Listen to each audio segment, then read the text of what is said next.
વારસો શું ફક્ત ઘરમાં બંધ તિજોરીનો હિસ્સો છે, કે પછી દાદીમાની વાતોમાં વસેલું એ નાનું જગત? વારસો શું ફક્ત નામ અને ઓળખાણ છે, કે પછી શબ્દમાં ઝળહળતો આપણી સંસ્કૃતિનો પ્રાણ છે?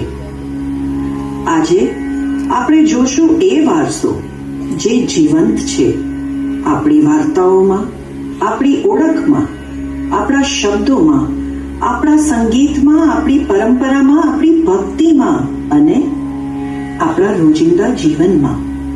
આ વારસો ફક્ત જોવા માટે નથી, આપણે એને જીવવાનો છે અને આગળ વધારવાનો છે.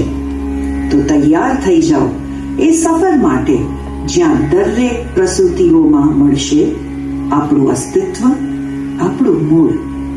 આપનું હાર્દિક સ્વાગત છે હેલારો 4.0 વારસો. આજે આપણું, કાલે એમનું.